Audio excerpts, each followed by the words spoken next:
होतं माझं कोण प्रश्न विचारतो ना तिकडे माझं लक्ष जातं.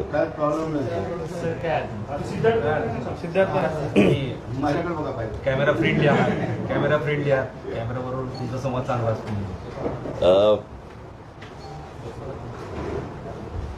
सोलापूरपासून मी या दौऱ्याला सुरुवात केली. एक साधारणपणे 3.5 महिन्यावरती विधानसभेच्या निवडणुका दिवाळीनंतर होतील असं चिन्ह आहे, असं आज तरी वाटतंय. आणि त्या दृष्टिकोनातून आता माझा पहिला दौरा माझा मराठवाड्याचा आज इथे संभाजीनगरला पूर्ण होतोय आणि 20 तारखेला माझा विदर्भ दौरा सुरू होतोय.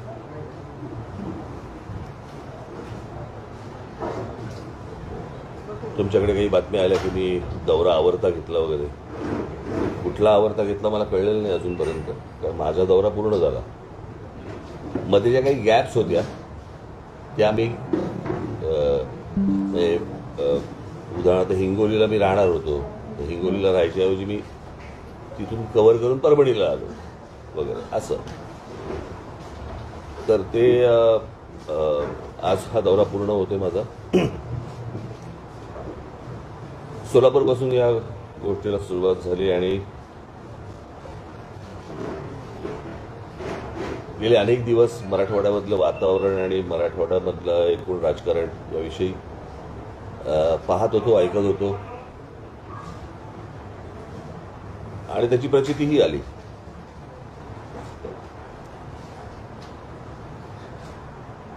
सोलापूरच्या पत्रकार परिषदेमध्ये मी जे बोललो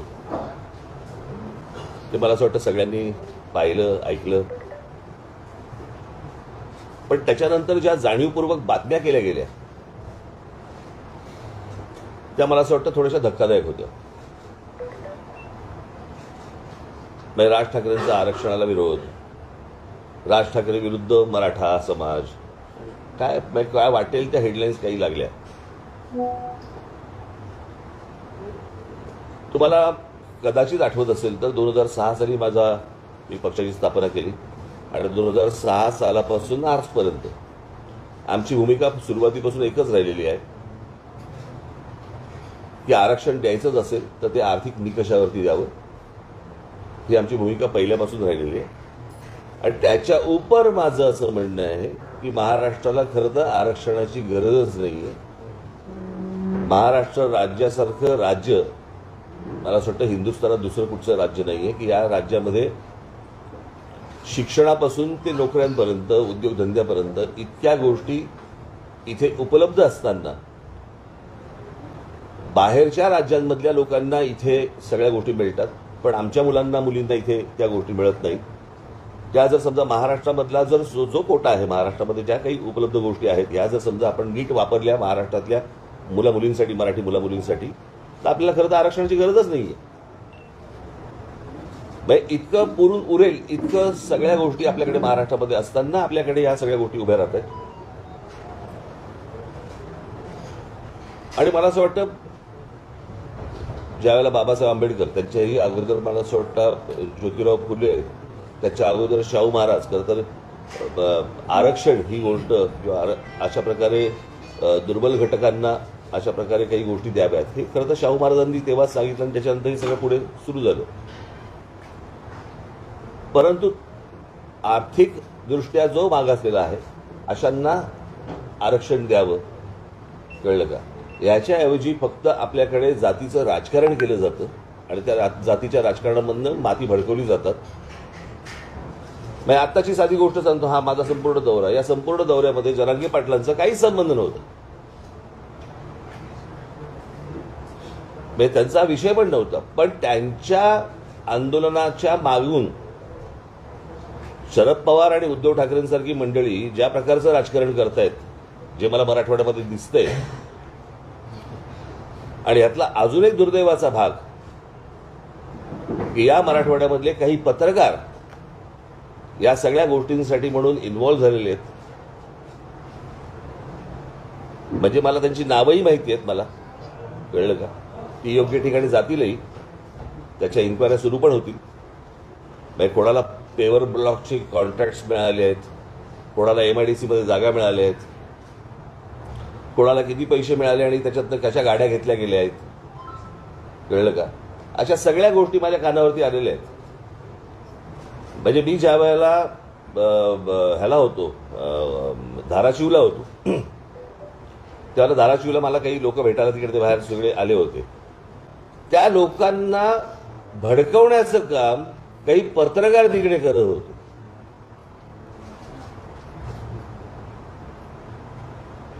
मी ज्यावेळेला त्याला सांगितलं की तुम्ही वरती या, त्यावेळेला नाही चला खालती चला खालती चला हे सांगणारे पत्रकार होते.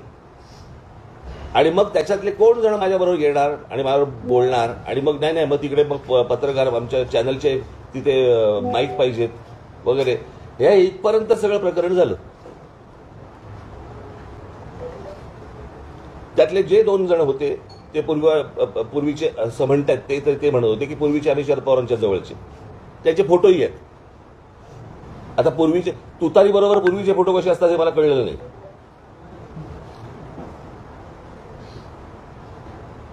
आणि उद्धव ठाकरे गटाचे तिथे अजून 2 जण होते. परवा दिवशी कुठेतरी मी नांदेडला असताना तिथे सर्किट हाऊसवरती एक कोणतरी 2-4 जण ओरडत होते. त्यातला एक जो माणूस होता त्यांचा शरद पवारांबरोबर आत्ताचा फोटो आहे. काल जे झालं त्याच्यामध्ये तर शिवसेनेचा जिल्हा प्रमुखच होता. म्हणजे या सगळ्या गोष्टींशी हे सगळं अख्खं काय झालंय, लोकसभेचा जो निर्णय लागला त्या लोकसभेच्या निर्णयानंतर ह्यांना वाटलं की मराठवाड्यामध्ये आपल्याला मतदान झालं. पहिली गोष्ट मला असं वाटतं शरद पवारांनी आणि उद्धव ठाकरे दोघांनी समजून घ्यायला पाहिजे की ते नरेंद्र मोदी आणि अमित शहा यांच्या विरोधातलं मतदान होतं, त्यांच्या प्रेमाखातर मिळालेलं मतदान नव्हतं. मी नेहमी सांगत आलो की विरोधी पक्ष हा कधी जिंकत नसतो, सत्ताधारी हरत असतात. आणि त्याच्यामुळे ते जे अँटी वोट जी त्यांना मिळाली, मुस्लिम समाजाने देशभर मोठ्या प्रमाणावरती जे अँटी मोदी वोटिंग केलं किंवा दलित बांधवांनी जे देशभर की संविधान बदलणार या सगळ्या गोष्टींसाठी, आता संविधान बदलणार ते भाजपचाच माणूस बोलला होता ना, इतर कोणी नरेटिव्ह केलेलंच नव्हतं. पण ते जे लोक भडकले होते ते मतदान या सगळ्या लोकांना झालं इथे. त्यांना असं वाटते की ते त्यांच्या प्रेमाखातर झालंय, ते त्यांच्या प्रेमाखातर नाही झालंय. आणि त्यांना असं वाटतंय की येणाऱ्या विधानसभेला देखील त्याच प्रकारची खेळी खेळावी. आणि याच्यासाठी आता काल तो शिवसेनेचा कोण तो जिल्हा प्रमुख ज्याला आमच्या पोरांनी मारला, नशीब पोलीसमध्ये पडले. प्रश्न असा आहे, तो ओरडत गेला 1 मराठा लाख मराठा म्हणजे काय, तर ह्यांना दाखवायचं की हे जरांगे पाटलांचं आहे. पण त्यांच्या आडून ह्यांचं विधानसभेचं राजकारण सुरू आहे हे मला असं वाटतं लोकांसमोर येणं गरजेचं आहे.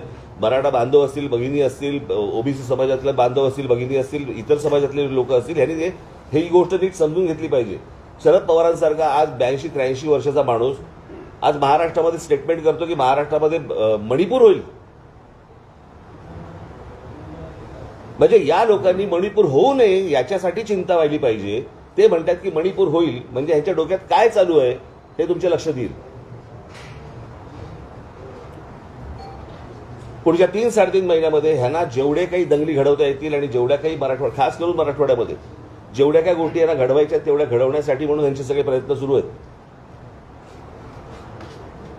तुम्ही जर समजा शरद पवारांचं, मी माझ्या जाहीर सभेमध्ये पण सांगितलं होतं, शरद पवारांचं जर राजकारण तुम्ही बघितलं तर हे गेलं ते सगळं जेम्स लेन प्रकरणापासून यांनी सगळी सुरुवात केली आणि ते स्टेप बाय स्टेप एक जात झाली. कसं होतं, जातीबद्दल प्रेम हे वर्षानुवर्ष आहे, फक्त काय महाराष्ट्रात नाही देशात आहे. स्वतःच्या जातीबद्दल प्रेम असणं, पण दुसऱ्याच्या जातीबद्दल द्वेष निर्माण करणं हे पवारांनी जेव्हा राष्ट्रवादी निर्माण केली त्याच्यानंतर हे सगळं सुरू झालं.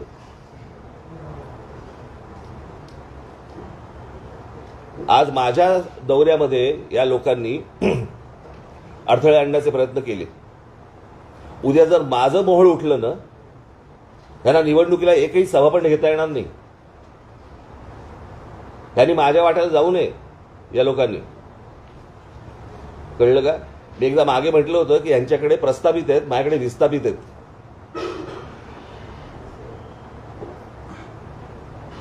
यांनी माझ्या नादी लागू नये या सगळ्या गोष्टींसाठी. तुम्हाला तुमचं राजकारण करायचंय, समाजामध्ये तेढ निर्माण करून विष कालवून ह्यांना कुठचं राजकारण करायचंय? आणि ह्यांच्या राजकारणाचा बेसच हा आहे. त्याच्यामुळे त्यांना असं वाटत असेल की आमचे एवढे खासदार निवडून आलेत, त्या खासदारकीवरती जाऊ नये या लोकांनी. कळलं का? यांचा जर राग त्या देवेंद्र फडणवीसांवरती असेल ना, तुम्ही राजकारण करताय ना, मग राजकारणामध्ये त्या पद्धतीने तुम्ही बोला. समाजामध्ये कशाला भांडणं लावतायत?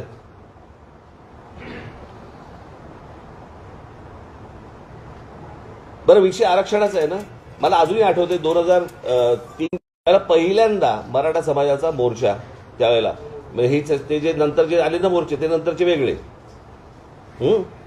पण मराठा समाजाला आरक्षण मिळालं पाहिजे याचा पहिला मोर्चा त्यावेळेला इथे आला होता, मुंबईमध्ये आला होता. मला आजही आठवतो, त्याचा फोटो पण तुम्हाला कदाचित माझ्याकडे असेल तो फोटो. व्यासपीठावरती तिथे जिथे मोर्चा अडवला गेला तिथे भाजपचे लोक होते, राष्ट्रवादीचे लोक होते, काँग्रेसचे लोक होते, शिवसेनेचे लोक होते आणि बाकी इतर काही लोक होते. सगळ्यांनी एकमुखांनी तिथे सगळ्यांनी सांगितलं की मराठा समाजाला आरक्षण मिळालं पाहिजे. बरोबर?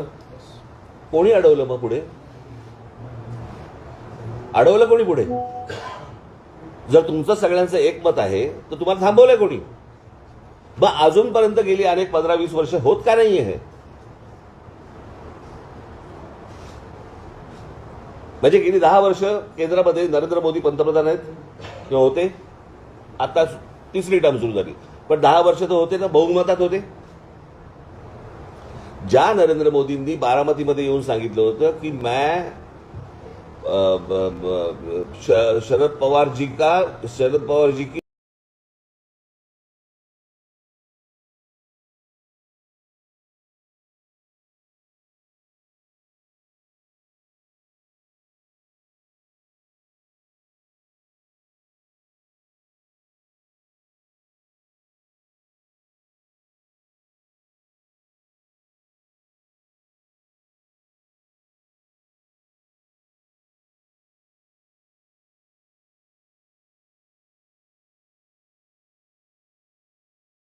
हे फक्त मतं मिळवण्यासाठीच आहे, त्याच्या पलीकडे काही नाहीये. तुमचं राजकारण तुम्हाला लख लाभो, माझ्या नादी लागू नका, एवढंच फक्त मला त्यांना सांगायचंय. माझी पोरं काय करतील ना ह्यांना कळणार पण नाही.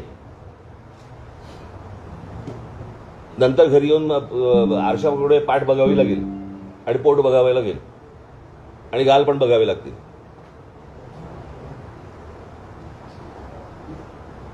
अत्यंत चिखल करून ठेवला या सगळ्या अख्ख्या राजकारणाचा या लोकांनी. म्हणजे जो महाराष्ट्र या देशाला दिशादर्शक होता, आपण म्हणायचो की बाबा हे या प्रकारचं जातीचं राजकारण हे उत्तर प्रदेशमध्ये होतं, बिहारमध्ये होतं, बाकी झारखंडमध्ये होतं, अशा प्रकारचं राजकारण. मी तुम्हाला एक मागे उदाहरण पण दिलं होतं, आठवतं तुम्हाला? आमचे अनिल शिदोरे गेले होते एकदा आणि एका धाब्यावरती थांबले चहा प्यायला. तर धाब्यावरचा तो काउंटरवरचा माणूस आला, हे बसले होते तिकडे खाटेवरती, तो काउंटरवरचा माणूस आला आणि शिदोरेनं विचारलं कौन सी जात से हो. हे वातावरण महाराष्ट्रात आणायचंय. त्या दिवशी मी मोबाईलवरती बघत होतो, कुठेतरी मला क्लिप पाठवली, लहान लहान मुली बोलत होत्या की आम्ही ओबीसी समाजातल्या आणि आमच्या मराठा समाजातल्या आमच्या मैत्रिणी होत्या, पण आता हे सगळ्या वातावरणामुळे त्या दूर झाल्या, आम्ही पण दूर इथपर्यंत आणलं, खालपर्यंत घाण राजकारण. का तुम्हाला सत्य द्यायचंय म्हणून, मतं पाहिजेत म्हणून?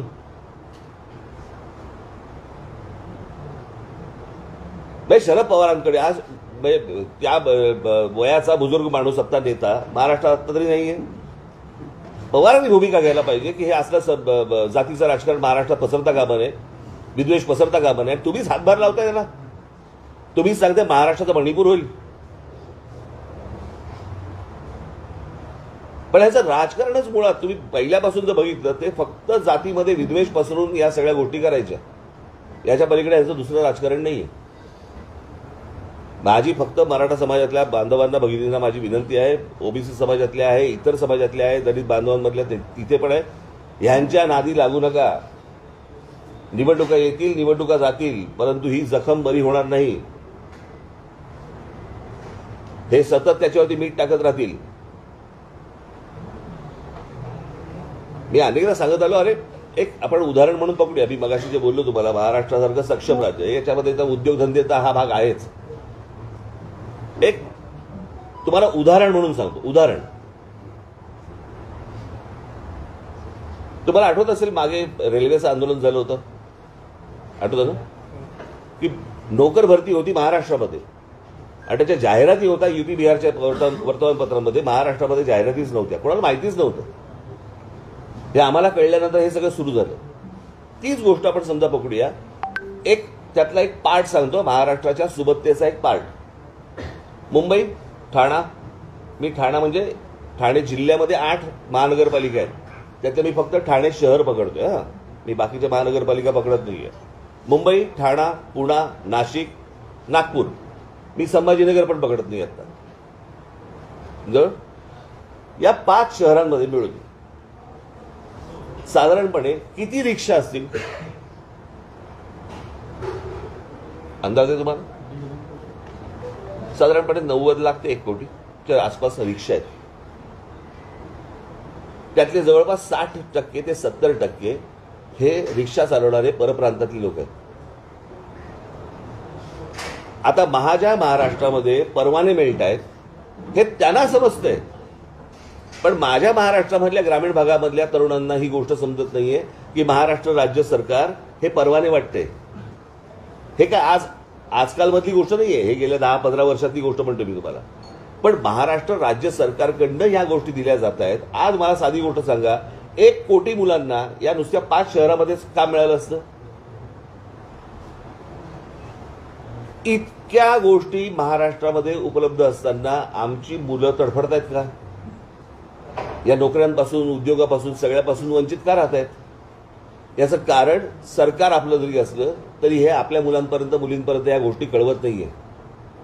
आज महाराष्ट्रामध्ये मी काढले ते एक काही पत्र, महाराष्ट्रामधल्या काही उद्योग आहेत, त्यांनी पत्रक काढले, पत्रक, की आमच्या उद्योगामध्ये महाराष्ट्रीयन लोक आम्ही घेणार नाही म्हणून. ह्यांची हिंमत कशी होते?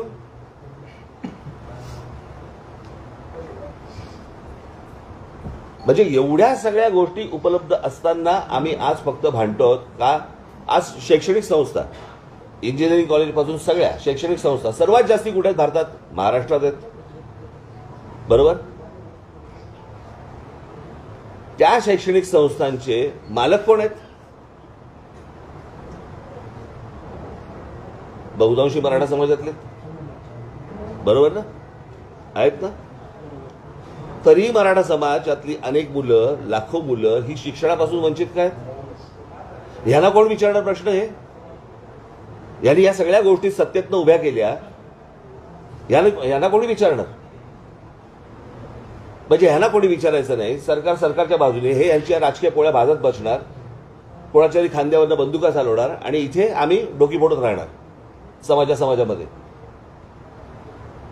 मला असं वाटतं महाराष्ट्रातला समाज हा सुज्ञ आहे, त्याला या सगळ्या गोष्टी समजतील.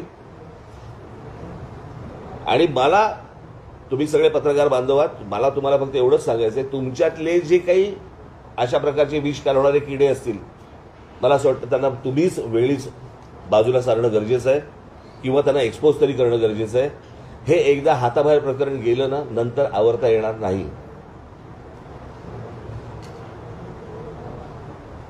म्हणजे कालचा जो प्रसंग झाला तुमच्या ह्याच्यातला, कुठला, बीडला, त्याच्यात 3 पत्रकार सापडलेत.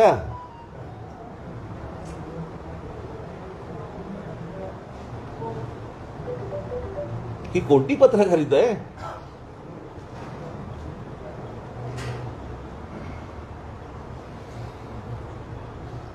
सो मला असं वाटतं की मी हा सगळा दौरा पूर्ण करून मी आता मुंबईला जाईन.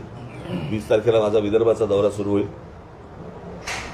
बघू काय विघ्न आणतात ते, आणि ते विघ्न त्यांच्या गळ्यात कशी घालता येतील ते आम्ही पाहू. संविधान बदलण्याचा जे मुद्दा तुम्ही मांडता ते भाजपच्या खासदारांनी सुरुवातीला बोलत होतो. भाजपवाले तर म्हणतात ही फेक नॅरेटिव्ह विरोधकांनी सेट केली. नाही, मी त्याशी बोललो ना, सोलापूरला पण हेच सांगितलं की भारतीय जनता पक्षाच्या एका माणसाने नाही सांगितलं, 4-5 लोकांनी सांगितलं. तेव्हा बोलून झाले ते. काही असतात मूर्ख, त्याला काय करणार तुम्ही? पण ती गोष्ट त्यांना शेवटपर्यंत खोडता नाही आली. तुम्हाला आठवत असेल शिवतीर्थावरचं, शिवाजी पार्कवरचं माझं भाषणामध्ये मी तेव्हा पण हे बोललो होतो की संविधान बदलणार नाही, हे तुम्ही स्पष्ट करा. आठवतं ना तुम्हाला? मी त्या भाषणामध्ये सांगितलं होतं मी, पण ते शक्य नाही झालं त्याला. मराठा आरक्षणाबाबत आता सध्या असं मराठा झालंय की आरक्षणाबाबत तुम्ही जे वक्तव्य केलंय ते महाराष्ट्राला समजलं नाही बहुतेक, आणि सर्व राजकारण्यांना सुद्धा बहुतेक ते कळलं नाही. जे काही संधी आहेत त्या या पोरांना दिल्या गेल्या नाही म्हणून हे पोरं आपले रोजगारासाठी तडफड करतात. हे विरोधकांनी समजून सुद्धा न समजण्याची भूमिका घेतली. म्हणजे मला असं वाटतंय विरोधकांच्या आधी पत्रकार, मराठा समाजाला आरक्षणाला राज ठाकरेंचा विरोध ही पहिली बातमी कोणी लावली ना, तिथून पुढे गेलं ना सगळं प्रकरण. राज ठाकरे विरुद्ध मराठा समाज ह्या बातम्या कोणी लावल्या? म्हणजे पहिल्या बातम्या इथून आल्या, बरोबर आहे. आणि मग बातम्या आल्यावरती ज्यांना जे हवं होतं किंवा ज्यांनी जे सांगितलं होतं त्याप्रमाणे त्यांनी बातम्या लावल्या, ते समोर आलं, उघड झालं. म्हणजे मला एका गोष्टीचं समाधान आहे या अख्ख्या दौऱ्यामध्ये की ह्यांचं नेमकं काय चाललंय हे किमान उघड झालं. आणि ह्याच्या पुढे ते काय करणार आहेत ना हे आता लोकांना कळेल. तुम्हाला ते विरोध करणारे लोक मोर्चामध्ये आले, तुम्ही म्हणताय की ते राजकीय पक्षांचे पदाधिकारी होते. माझ्याकडे फोटो आहेत ना. असं असताना सुद्धा तुम्ही त्यांच्यासोबत चर्चेची तयारी दाखवली, त्यांच्याशी बोललात. तोपर्यंत मला माहित नव्हतं. ते पहिल्यांदा जेव्हा झालं ना त्या धाराशिवला, तोपर्यंत मला काहीच माहित नव्हतं. मला वाटलं मी त्या खाली ते काही घोषणा देत होते, पण मी खाली आलो. म्हटलं या वरती बोलायचं ना माझ्याशी, वरती या.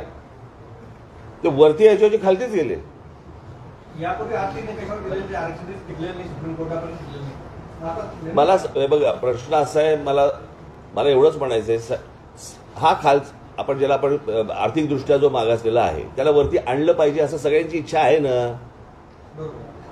आहे ना. समजा माझी इच्छा आहे, मी शरद पवारांची मुलाखत घेतली होती पुण्याला, काढून बघा.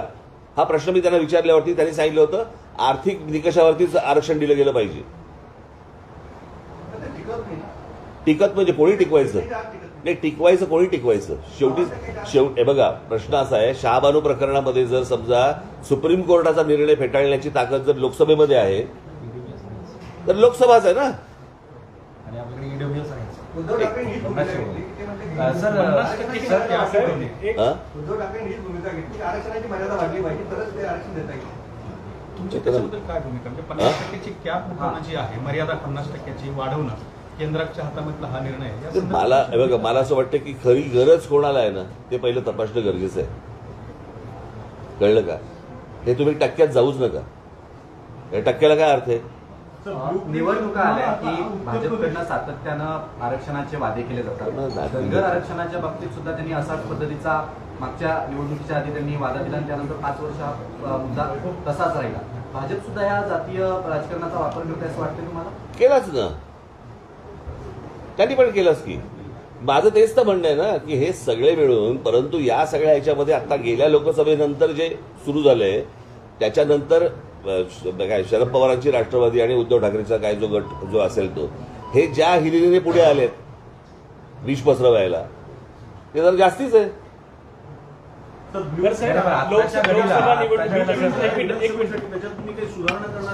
सुधारणा चालू आहे.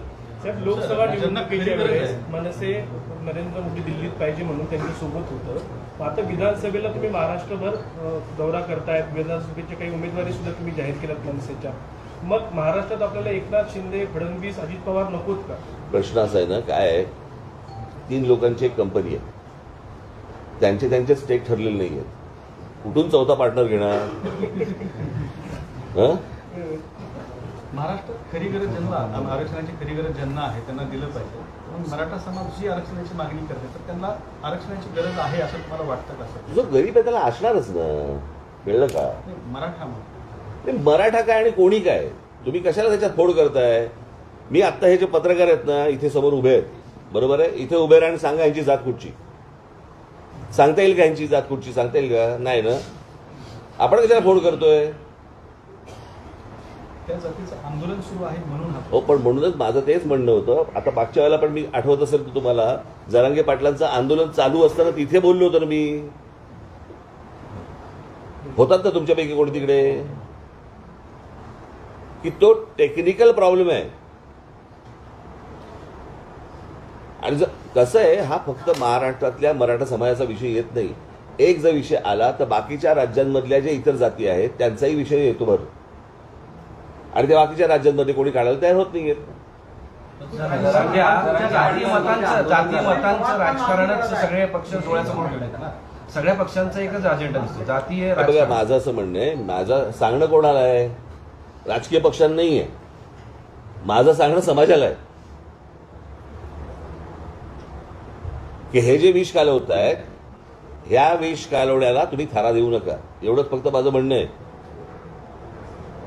कारण ह्याच्यामधले काही जे मुठभर आहे हे फक्त हे तुम्हाला सांगतो 3.5 महिन्यानंतर ना हे कोणी नसणार. यांचं काम आटपलेलं असेल. विषय नीट समजून घ्या. आणि बघा, तुम्ही माझ्याकडनं काही बदलून घ्यायचा प्रयत्न करत असाल, मी बोलीन पण इतके अज्ञानी पण दाखवू नका.